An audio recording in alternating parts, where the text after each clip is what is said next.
Oi, gente, tudo bem? Vamos começar, né? Outra aula aí de enfermagem domiciliar, né? Dar sequência ao conteúdo de onde a gente parou, né? E para dar essa continuidade, nós vamos fazer um pequeno resuminho só para a gente saber onde que a gente parou aí no conteúdo, tudo bem? Então, pessoal, a gente viu, né, que a enfermagem domiciliar, tem um termo que é muito utilizado, que é o home care, né? Que o home care é um termo em inglês que significa atendimento no domicílio, né? Um cuidado domiciliar do paciente, né? A gente viu que a intenção da atenção domiciliar, né, é promover, né, um cuidado, uma assistência ao paciente para que ele possa voltar a tentar ter sua autonomia nos cuidados de vida diária, como também no tratamento medicamentoso, como tratamento curativo, de reabilitação, né, entre outros, né. A gente viu também, né, um pouquinho da história da enfermagem domiciliar, né, como é que ela surgiu, né, então ela é esse termo enfermagem domiciliar é um termo muito antigo, né, ele já existia, segundo relatos na Bíblia, né, do Antigo Testamento e do Novo Testamento, eram os únicos serviços de saúde que tinham naquela época, né, porque não existia hospital, né, então as pessoas, os cuidadores, eles acreditavam que se eles ajudassem a cuidar, né, eles estariam adquirindo a salvação através do cuidado ao próximo, da humanização ao próximo, do amor ao próximo, né? Então, se a gente pega a história para ler, esse termo, né, de atenção domiciliar é muito antigo, né? Depois surgiu os hospitais, começou-se a diminuir esse serviço, né? A gente já viu aí, tô passando rápido aqui os slides, que é só um resuminho, né? E aí a gente viu também, né, que a partir do boom do envelhecimento da população, voltou-se com força total esse atendimento domiciliar, né? Inclusive começou-se a criar programas, né, como o programa Melhor em Casa, né, que é um programa do SUS, né? Vou pegar uma imagem dele aqui para vocês verem.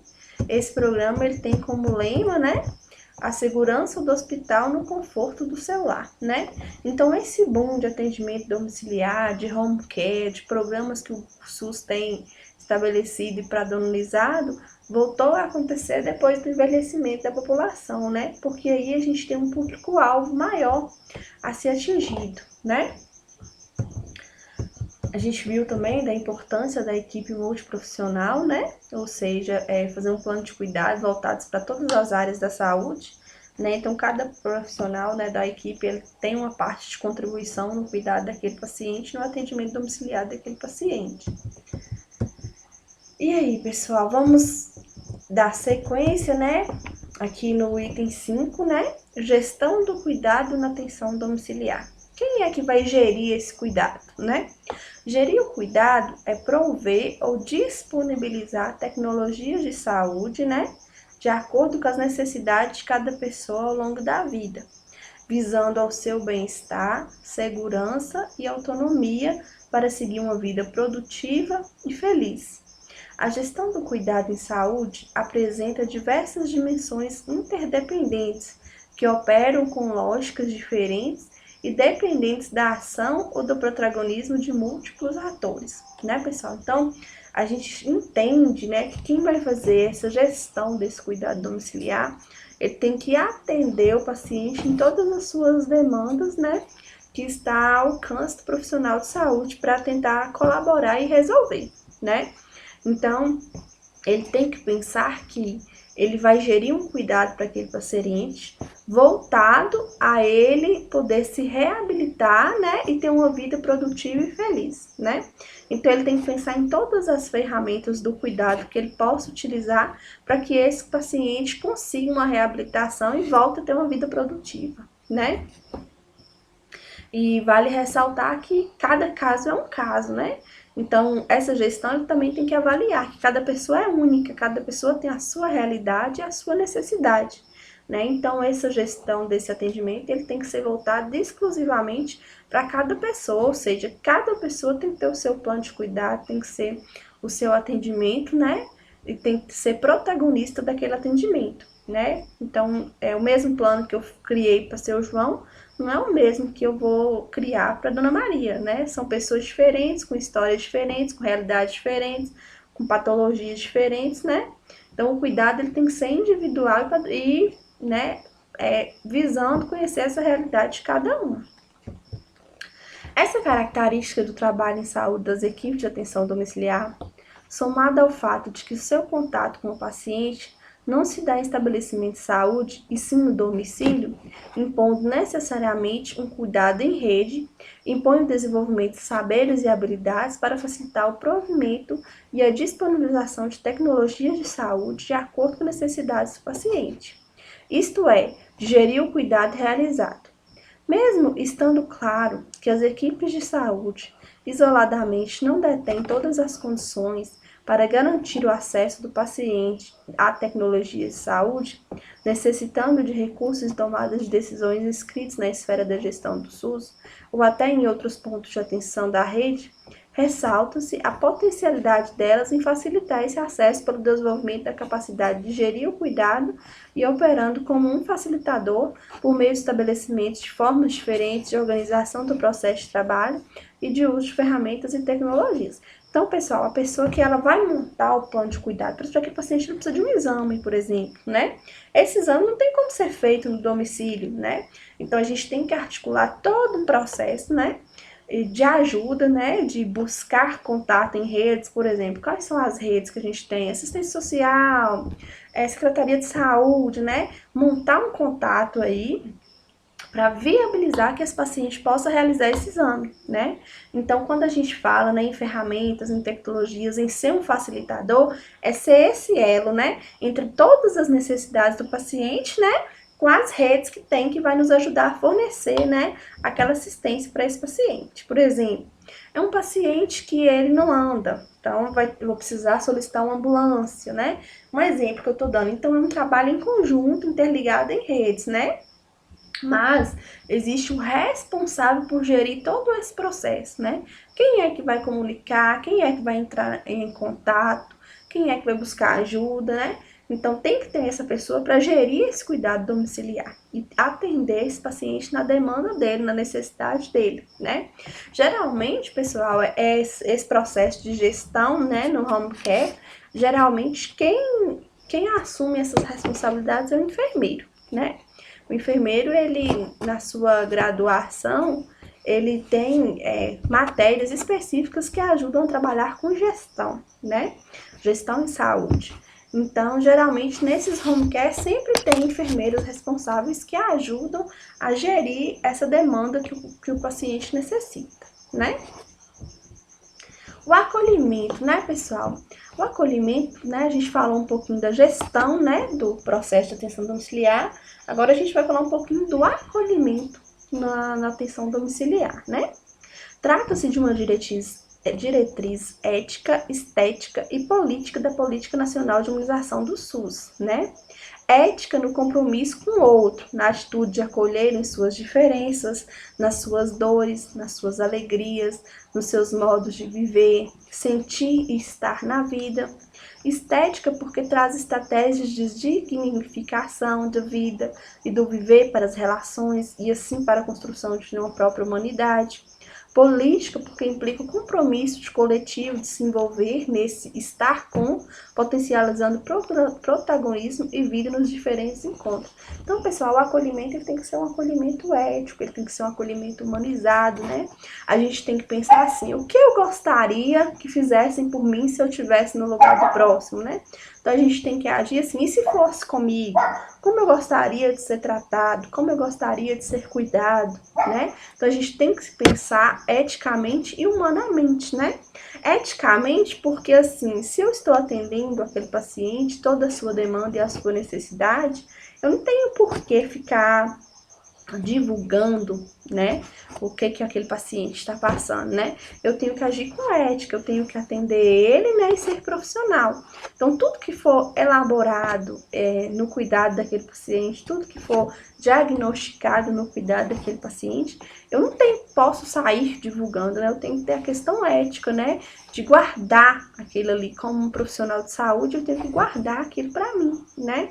Eu tenho, lógico que vamos ter, né, estudo de caso com a equipe multiprofissional. A gente discutir o caso, encontrar uma solução, encontrar um tratamento adequado para aquele paciente, não é antiético, tá? Antiético seria eu sair divulgando na comunidade quais são as condições de saúde daquele paciente. Por exemplo, Eu cheguei na casa de seu João. Seu João é o idoso que mora, por exemplo, com a filha. E eu percebi que os cuidados de higiene da casa, de alimentação do seu João não são ideais, né? Por exemplo, porque a casa era suja, bagunçada, né? Então a filha não tá cuidando do seu João da maneira adequada. Eu não tenho que sair comunicando isso na comunidade, ou comentando com alguém, ou comentando com a equipe. Eu tenho que buscar a rede de assistência, né? Quem que eu posso acionar nesse momento? A gente aciona assistência social, né? Porque ali são direitos violados, né? Seu João, ele tem um direito, né, dele. Então, são direitos violados, a gente procura, se não me engano, é o CRAS ou é o CREAS, né, da assistência social. Então, a gente vai buscar apoio nas redes, né, nos contatos que a gente tem. Mas, em momento nenhum, eu posso sair comentando isso aleatoriamente, né, porque seria antiético, né? Então, o meu papel como profissional é ter ética, é ser humana. Quando a gente fala ser humana, é pensar que eu tenho que tratar o próximo como eu gostaria de ser tratada, né? E eu tenho que ser politicamente correta, né? Eu não tenho que julgar também, eu tenho que buscar as redes que vão me dar o apoio e o suporte para ajudar seu João de todas as maneiras possíveis que eu puder colaborar com ele. Desde um tratamento humanizado, um tratamento comprometido, um tratamento correto, a necessidade que ele tem de seus direitos violados, como eu citei o exemplo aqui, que eu poderia acionar uma rede de contato como assistência social, por exemplo. No campo da saúde, o termo acolhimento é identificado como uma dimensão espacial, uma recepção formal com um ambiente confortável, mas também uma ação de organização administrativa e repasse de encaminhamentos para serviços especializados. Há 3 formas de defini-lo, enquanto postura, a postura é corredora da equipe, né? Enquanto processo de trabalho, diretriz reorganizadora do processo de trabalho, enquanto ferramenta, instrumento para promover o vínculo, acessibilidade, universalidade e humanização em um espaço de recepção para escuta qualificada. Então, a gente tem que pensar que o acolhimento ele é muito além de eu tratar bem o paciente, de eu tratar ele com carinho, de eu ser receptiva, né? Vai muito além disso, né? É um processo de trabalho, faz parte do que eu tenho que desenvolver como profissional de saúde, né? Então, vai além do eu ser humano, né? É uma questão de ser ética, de ser politicamente correto e ser humana, né? Então, é o correto a se fazer. Independente, eu posso ser uma pessoa super fechada, uma pessoa super séria, né? Mas quando eu estou no meu ambiente de trabalho, eu tenho que ser essa pessoa humana, essa pessoa acolhedora, essa pessoa que demonstra confiança, que demonstra que o paciente pode confiar, que demonstra que o paciente pode se sentir confortável comigo, entendeu? Então, assim, a gente tem que saber, né, diferenciar o que, a partir do momento que eu entro no meu serviço, eu ser essa pessoa humana, ética, acolhedora, né? E fora do serviço, né, eu vou agir da maneira que a minha personalidade mandar. Na atenção domiciliar, o acolhimento como postura da equipe faz mais sentido, afinal, trata-se de um âmbito de perceber a dor e o sofrimento em todas as suas facetas, né? Conhecimento do espaço de vida do usuário. Entender essa postura como forma de promover a escuta das necessidades das pessoas e dos seus familiares torna o processo de trabalho e cuidado mais humano na medida que centra seu foco nessas pessoas. Da mesma maneira, o acolhimento processo aponta para a reorganização do processo de trabalho da equipe como forma de recepção dessas necessidades de saúde, considerando o binômio paciente-cuidador. Então, pessoal, a gente tem que entender que na atenção domiciliar, essa questão do acolhimento e da humanização ele é muito maior, né? Porque o paciente ele está abrindo as portas da sua casa, né? Ele está abrindo a sua vida, né? Por exemplo, Dona Maria vai lá no posto de saúde, no PSE, na Estratégia da Família, para ser atendido. Converso com Dona Maria, eu atendo ela, mas eu não conheço a realidade da casa de Dona Maria, né? A Dona Maria é uma casa boa, é uma casa humilde. A casa Dona Maria tem móveis bons, não tem, né? Então, assim, quando eu já vou fazer esse atendimento na casa, a pessoa, ela me dá a liberdade de entrar na casa dela, me dá a liberdade de conhecer a realidade dela, né? Então, é ainda nesse momento que eu ainda tenho que ser muito mais humana, muito mais acolhedora e ter uma postura muito mais ética, né? Porque ela tem a confiança de me deixar ir na casa dela, tem a confiança de me receber lá no âmbito familiar dela. E, aliás, também, pessoal, a gente tem que pensar que, além do contato com o paciente, eu vou ter o contato também com a família daquele paciente, né? Então, assim, é um processo muito mais amplo do que somente um atendimento na estratégia de saúde da família, né? Porque nesse momento, ela abre o espaço da vida dela para mim, ela tem a confiança de receber na casa dela, né? Então, assim, é muito diferente, né? Essa parte de humanização, ela tem que ser redobrada, essa ética também. Clínica ampliada. A clínica ampliada representa também compromisso ético intenso com o sujeito doente, visto de modo singular. Pauta-se por assumir a responsabilidade sobre os usuários do serviço de saúde, buscando a intersetorialidade para ajudar a solucionar problemas, a minimizar a injustiça social e a reconhecer os limites do conhecimento dos profissionais de saúde e das tecnologias aplicadas, né? Então, nessa clínica ampliada, pessoal, quando a gente fala clínica ampliada, o termo ampliada já quer dizer tudo, ou seja, eu vou buscar todas as possibilidades que estiver ao meu alcance, eu vou ampliar os horizontes para o atendimento daquele paciente, né? Eu vou tentar ajudá-lo de todas as formas possíveis, né? É muito bacana a gente perceber que vai muito além, né? Se você parar para pensar, se você tem um paciente idoso, doente, né? Que não tem, por exemplo, a aposentadoria, então a gente aciona a assistente social para tentar ajudar ele nessa questão da aposentadoria. Você vê que o paciente não anda, que é acamado, a gente aciona o profissional fisioterapeuta para ajudar ela nessa questão de mobilidade, né? Então, assim, é muito mais amplo. Você vê que a alimentação do paciente não está adequada, você chama a nutricionista para conseguir orientar a família quanto a necessidade do alimento daquele paciente. Então, assim, a gente tem que ver todos os horizontes que estão em volta desse paciente, né? Todos os horizontes para colaborar com o bem-estar desse paciente, né? Então, tudo que tiver ao nosso alcance em termos de promoção, prevenção, reabilitação e tratamento, a gente vai tentar ofertar para aquele paciente, né? O profissional de saúde deve desenvolver a competência de ajudar as pessoas com foco na qualidade da vida, especialmente na atenção domiciliar, em que o resultado depende da participação do sujeito e da sua capacidade de inventar-se, apesar da doença. A escuta qualificada ajuda a pessoa e a família a entenderem a doença, relacionando-a com a vida para evitar atitudes passivas diante do tratamento, né? Responsabilizando-as e ampliando as possibilidades da clínica profissional. Então, além, pessoal, da gente prestar o cuidado, né, a gente tem o papel fundamental de orientar, nortear aquela família quanto ao cuidado daquele paciente, né? E quanto à necessidade daquele paciente, né? Então, a gente tem também esse papel de ensinar a família, né, como lidar com aquele paciente, como fazer para ajudar aquele paciente, né, como melhorar a qualidade de vida daquele paciente. Então, a família, ela entra como um papel de colaborador nesse tratamento. Então, nós, profissionais de saúde, sozinhos, a gente não consegue mudar a realidade do paciente, mas se a gente tiver um apoio da rede, né, que eu falei para vocês que são todas as equipes que a gente pode acionar, e o apoio da família, a gente consegue desenvolver um trabalho excelente e ajudar esse paciente em todas as suas necessidades, né? E é muito bacana a gente ver que a gente pode colaborar de várias formas possíveis, né? Desde ao tratamento, a prevenção e a promoção, como também a gente encaminhar para outras áreas que não estão ao nosso alcance, por exemplo, igual eu citei o caso da aposentadoria, que a gente encaminha para assistente social tentar ajudar, né? Então, assim, a gente também consegue ir muito além do que realmente é na nossa competência. Vínculo e afeto também são importantes, pois os profissionais e usuários transferem afeto.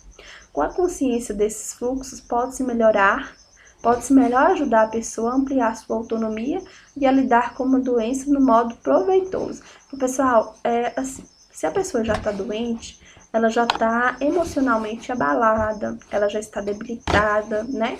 Então, se o profissional de saúde, ele chega, né, cria um vínculo afetivo, cria uma confiança, cria um espaço de amor, né, de momento de troca, né, quando eu falo troca, é troca para tentar ajudar o próximo, né?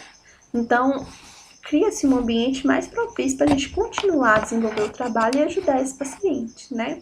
Então, esse vínculo e esse afeto é muito importante. Vale ressaltar, pessoal, que a gente não pode se envolver emocionalmente com o paciente, porque isso acaba prejudicando. Imagina aí se eu me envolver emocionalmente com todos os pacientes que eu atender, né? Isso me prejudicaria como profissional e prejudicaria também nas minhas emoções. Mas não impede que eu tenha afeto e eu tente ajudar e tratar bem, ser humana e tentar resolver os problemas, ajudar a resolver os problemas do paciente, né? Então, assim, eu tenho que saber discernir isso aí. Então, esse vínculo ele tem que ser criado, até porque se o paciente tiver confiança em mim, ele vai ter confiança no tratamento que eu estou desenvolvendo para ele, no tratamento que eu estou oferecendo para ele, né? Então, existe essa questão que tem que ser percebida e avaliada, né? E a gente não pode deixar de fora essa questão da gente ser humana, da gente tratar bem. É igual eu falei em falas anteriores, né?